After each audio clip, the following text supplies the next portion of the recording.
নমস্কার, ঈশিতাস এফএমে সবাইকে স্বাগত। আজকের গল্প রবীন্দ্রনাথ ঠাকুরের লেখা ছোট গল্প দুর্বুদ্ধি।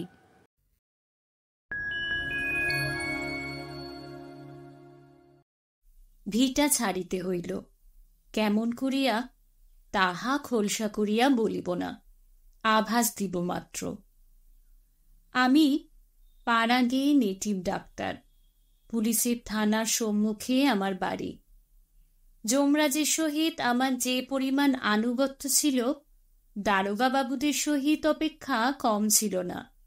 সুতরাং নর ও নারায়ণের দ্বারা মানুষের যত বিবিধ রকমের পীড়া ঘটিতে পারে, তাহা আমার সুগোচর ছিল।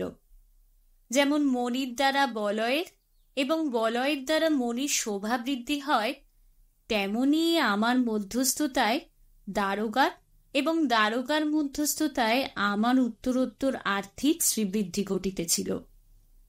এই সকল ঘনিষ্ঠ কারণে হাল নিয়মের কৃতবিদ্য দারোগা ললিত চক্রবর্তীর সঙ্গে আমার একটু বিশেষ বন্ধুত্ব ছিল।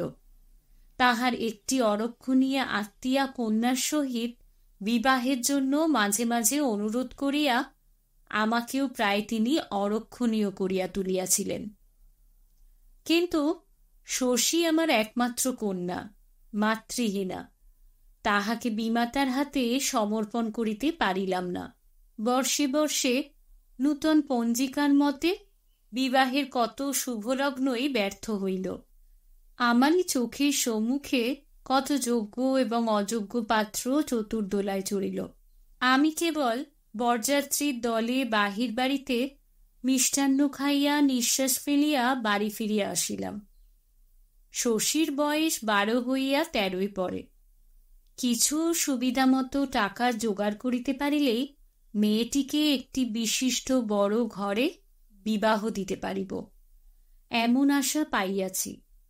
সেই কর্মটি শেষ করিতে পারিলে অবিলম্বে আর একটি শুভকর্মের আয়োজনে মনোনিবেশ করিতে পারিব। সেই অত্যাবশ্যক টাকাটার কথা ধ্যান করিতেছিলাম, এমন সময় তুলসীপাড়ার হরিনাথ মজুমদার আসিয়া আমার হাতে পায়ে ধরিয়া কাঁদিয়া পড়িল।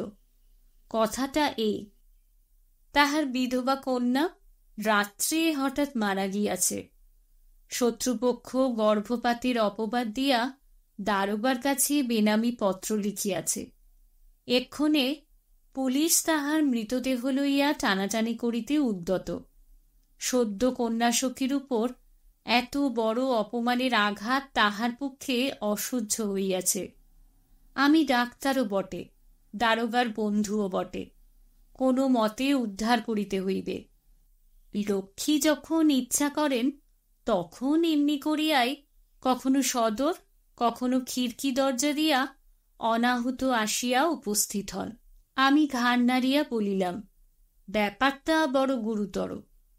দুটো একটা কল্পিত উদাহরণ প্রয়োগ করিলাম। কম্পমান বৃদ্ধ হরিনাথ শিশুর মতো কাঁদিতে লাগিল। বিস্তারিত বলা বাহুল্য। কন্যার অন্ত্যেষ্টি সৎকারের সুযোগ করিতে হরিনাথ ফতুর হইয়া গেল। আমার কন্যা শশী করুণ স্বরে আসিয়া জিজ্ঞাসা করিল, বাবা, ওই বুড়ো তোমার পায়ে ধরিয়া কেন অমন করিয়া কাঁদিতেছিল? আমি তাহাকে ধমক দিয়া বলিলাম, যা যা, তোর এত খবরের দরকার কি? এইবার সৎপাত্রী কন্যাদানের পথ সুপ্রশস্ত হইল। বিবাহের দিন স্থির হইয়া গেল। একমাত্র কন্যার বিবাহ। ভোজের আয়োজন প্রচুর করিলাম। বাড়িতে গৃহিণী নাই। প্রতিবেশীরা দয়া করিয়া আমাকে সাহায্য করিতে আসিল। সর্বশান্ত কৃতজ্ঞ হরিনাথ দিন রাত্রি খাটিতে লাগিল। গায়ে হলুদের দিনে রাত 3টার সময় শশীকে ওলা উঠায় ধরিল। রোগ উত্তরোত্তর কঠিন হইয়া উঠিতে লাগিল। অনেক চেষ্টার পর নিষ্ফল ঔষধের শিশিগুলা ভূতলে ফেলিয়া ছুটিয়া গিয়া হরিনাথের পা জড়াইয়া ধরিলাম। মাপ করো দাদা, এই পাষণ্ডকে মাপ করো। আমার একমাত্র কন্যা, আমার আর কেহ নাই। হরিনাথ শশব্যস্ত হইয়া কহিল, ডাক্তারবাবু, করেন কি, করেন কি? আপনার কাছে আমি চিরঋণী, আমার পায়ে হাত দিবেন না। আমি কহিলাম, নিরপরাধে আমি তোমার সর্বনাশ করিয়াছি, সেই পাপে আমার কন্যা মরিতেছে। এই বলিয়া সর্বলোকের সমক্ষে আমি চিৎকার করিয়া বলিলাম, ওগো, আমি এই বৃদ্ধের সর্বনাশ করিয়াছি, আমি তাহার দণ্ড লইতেছি, ভগবান আমার শশীকে রক্ষা করুন। বলিয়া হরিনাথের চটি জুতা খুলিয়া লইয়া নিজের মাথায় মারিতে লাগিলাম। বৃদ্ধ ব্যস্ত সমস্ত হইয়া আমার হাত হইতে জুতা কাড়িয়া লইল। পরদিন 10টা বেলায় গায়ে হলুদের হরিদ্রা চিহ্ন লইয়া শশী ইহ সংসার হইতে চির বিদায় গ্রহণ করিল। তাহার পরদিনেই দারোগাবাবু কহিলেন, ও হে, আর কেন, এইবার বিবাহ করিয়া ফেল, দেখাশোনার তো একজন লোক চাই। মানুষের মর্মান্তিক দুঃখ শোকের প্রতি এইরূপ নিষ্ঠুর অশ্রদ্ধা শয়তানকেও শোভা পায় না। কিন্তু নানা ঘটনায় দারোগার কাছে এমন মনুষ্যত্বের পরিচয় দিয়াছিলাম যে কোনো কথা বলিবার মুখ ছিল না। দারোগার বন্ধুত্ব সেই দিন যেন আমাকে চাবুক মারিয়া অপমান করিল। হৃদয় যতই ব্যথিত থাক, কর্মচক্র চলিতেই থাকে। আগেকার মতোই ক্ষুধার আহার, পরিধানের বস্ত্র, এমনকি চূড়ার কাষ্ঠ এবং জুতার ফিতা পর্যন্ত পরিপূর্ণ উদ্যমে নিয়মিত সংগ্রহ করিয়া ফিরিতে হয়। কাজের অবকাশে যখন একলা ঘরে আসিয়া বসিয়া থাকি, তখন মাঝে মাঝে কানে সেই করুণ কণ্ঠের প্রশ্ন বাজিতে থাকে, বাবা, ওই বুড়ো তোমার পায়ে ধরিয়া কেন অমন করিয়া কাঁদিতেছিল? দরিদ্র হরিনাথের জীর্ণ ঘর নিজের ব্যয়ে ছাইয়া দিলাম। আমার দুগ্ধবতী গাভীটি তাহাকে দান করিলাম। তাহার বন্ধকি জোৎজমা মহাজনের হাত হইতে উদ্ধার করিয়া দিলাম। কিছুদিন সদ্য শোকের দুঃসহ বেদনায় নির্জন সন্ধ্যায় এবং অনিদ্র রাতে কেবলই মনে হইত আমার কোমল হৃদয়া মেয়েটি সংসার লীলা শেষ করিয়াও তাহার বাপের নিষ্ঠুর দুষ্কর্মে পরলোকে কোনো মতেই শান্তি পাইতেছে না। সে যেন ব্যথিত হইয়া কেবলই আমাকে প্রশ্ন করিয়া ফিরিতেছে, বাবা, কেন এমন করিলে? কিছুদিন এমনি হইয়াছিল। গরিবের চিকিৎসা করিয়া টাকার জন্য তাগিদ করিতে পারিতাম না। কোনো ছোট মেয়ের ব্যামো হইলে মনে হইত আমার শশী যেন পল্লীর সমস্ত রুগ্না বালিকার মধ্যে রোগ ভোগ করিতেছে। তখন পুরা বর্ষায় পল্লী ভাসিয়া গেছে। ধানের ক্ষেত এবং গৃহের অঙ্গন পার্শ্ব দিয়া নৌকায় ফিরিতে হয়। ভোর রাত্রি হইতে বৃষ্টি শুরু হইয়াছে, এখনো বিরাম নাই। জমিদারের কাছারি বাড়ি হইতে আমার ডাক পড়িয়াছে। বাবুদের পানসির মাঝি সামান্য বিলম্বটুকু সহ্য করিতে না পারিয়া উদ্ধত হইয়া উঠিবার উপক্রম করিতেছে। ইতিপূর্বে এইরূপ দুর্যোগে যখন আমাকে বাহির হইতে হইত, তখন একটি লোক ছিল যে আমার পুরাতন ছাতাটি খুলিয়া দেখিত তাহাতে কোথাও ছিদ্র আছে কিনা, এবং একটি ব্যগ্র কণ্ঠ বাদলার হাওয়া ও বৃষ্টির ছাঁট হইতে সযত্নে আত্মরক্ষা করিবার জন্য আমাকে বারংবার সতর্ক করিয়া দিত। আজ শূন্য নীরব গৃহ হইতে নিজের ছাতা নিজে সন্ধান করিয়া লইয়া বাহির হইবার সময় তাহার সেই স্নেহময় মুখখানি স্মরণ করিয়া একটুখানি বিলম্ব হইতেছিল। তাহার রুদ্ধ শয়নঘরটার দিকে তাকাইয়া ভাবিতেছিলাম, যে লোক পরের দুঃখকে কিছুই মনে করে না, তাহার সুখের জন্য ভগবান ঘরের মধ্যে এত স্নেহের আয়োজন কেন রাখিবেন?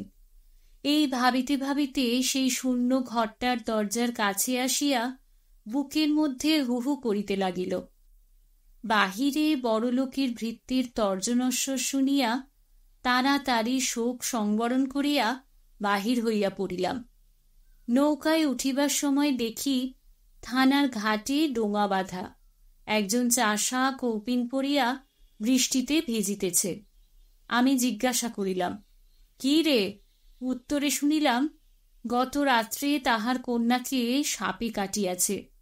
থানায় রিপোর্ট করিবার জন্য হতভাগ্য তাহাকে দূর গ্রাম হইতে বহিয়া আনিয়াছে। দেখিলাম সে তাহার নিজের একমাত্র গাত্রবস্ত্র খুলিয়া মৃতদেহ ঢাকিয়া রাখিয়াছে। জমিদারি কাছারির অসহিষ্ণু মাঝি নৌকা ছাড়িয়া দিল। বেলা 1টার সময় বাড়ি ফিরিয়া আসিয়া দেখি তখনও সেই লোকটা বুকের কাছে হাত পা গুটাইয়া বসিয়া বসিয়া ভিজিতেছে। দারোগাবাবুর দর্শন মেলে নাই। আমি তাহাকে আমার রন্ধন অন্নের এক অংশ পাঠাইয়া দিলাম। সে তাহা ছুঁইল না। তাড়াতাড়ি আহার সারিয়া কাছারির রোগীর তাগিদে পুনর্বার বাহির হইলাম। সন্ধ্যার সময় বাড়ি ফিরিয়া দেখি তখনও লোকটা একেবারে অভিভূতের মতো বসিয়া আছে। কথা জিজ্ঞাসা করিলে উত্তর দিতে পারে না, মুখের দিকে তাকাইয়া থাকে। এখন তাহার কাছে এই নদী, ওই গ্রাম, ওই থানা, এই মেঘাচ্ছন্ন আর্দ্র পঙ্কিল পৃথিবীটা স্বপ্নের মতো। বারংবার প্রশ্নের দ্বারা জানিলাম।